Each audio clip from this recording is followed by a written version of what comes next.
Do you hear that? To the untrained ear, that may sound like the furnace kicking on, but to me, it sounds like the electric bill going higher and higher and higher. We have a wood stove installed in the house, but the problem is I'm not very good at starting a fire. So, wait, let me say that again. I'm not very good at starting a fire in the wood stove.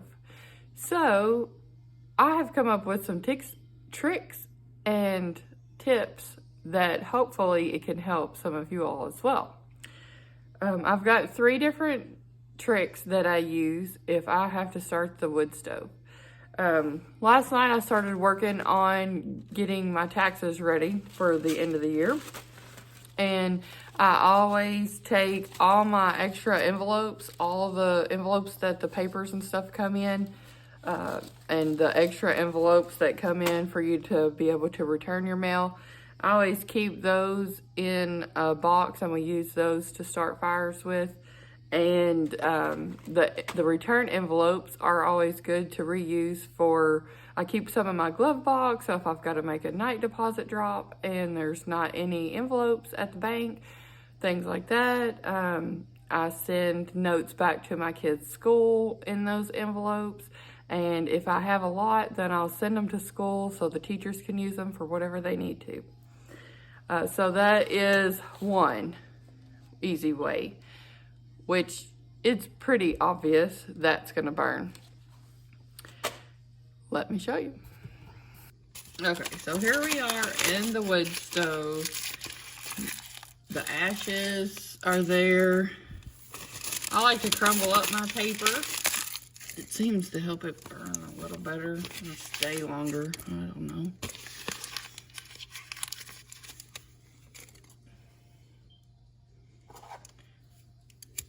Alright, just light it, and of course, it burns. Not always the best.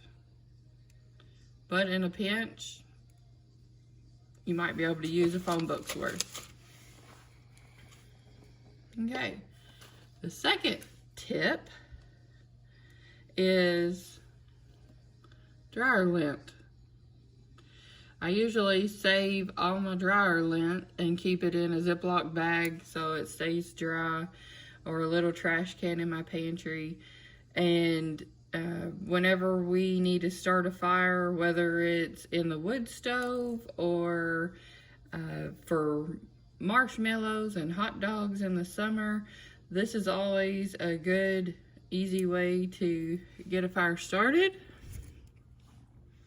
It's very good and very flammable. Gets that paper burning pretty good.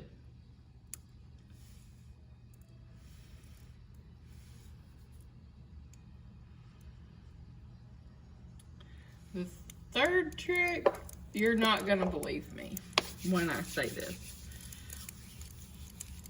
I didn't learn that this was a good trick by just throwing it in the wood stove.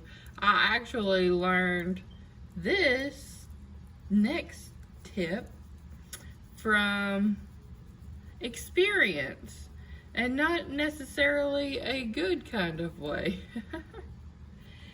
I do have plenty of experience cooking, but sometimes I get busy, I forget what I'm doing, I've got too many things going on at one time, and it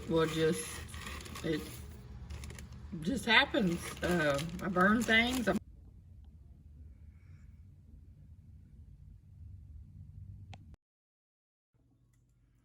Boys, come on, wash up, supper's almost ready. Ah, tacos, burnt tacos again, crap.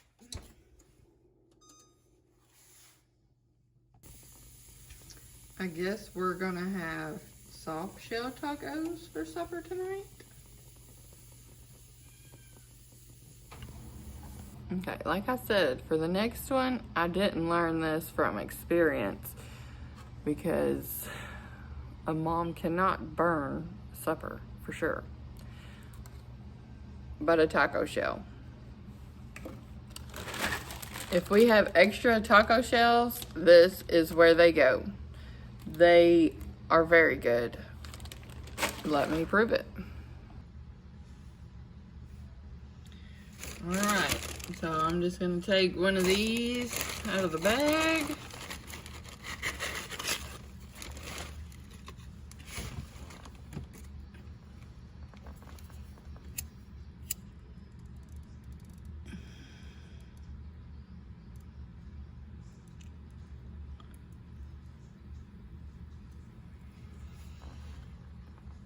And there you go. You got a fire starter. And this usually lasts a little bit longer than the paper whenever it gets burning.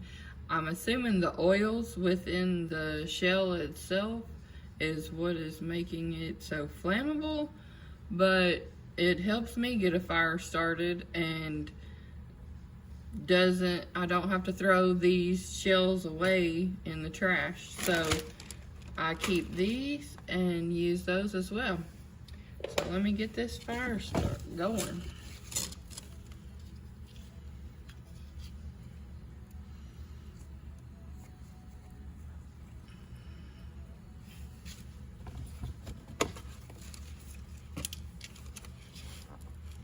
And if it doesn't start, I'm seriously not gonna be too surprised because I stink at this.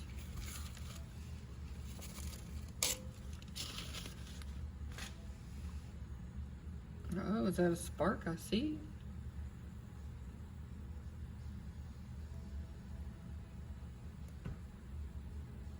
There we go. I believe we've got the wood on fire, and it didn't take very long at all. And it's quite amusing actually to see that dinner becomes what I have to use to start a fire for the wood stove to keep the house warm. So hopefully that electric bill will be going down a little bit with the wood stove going, and the food that we had left over from supper doesn't go technically to waste. So I hope this video helped you out. Have a great day.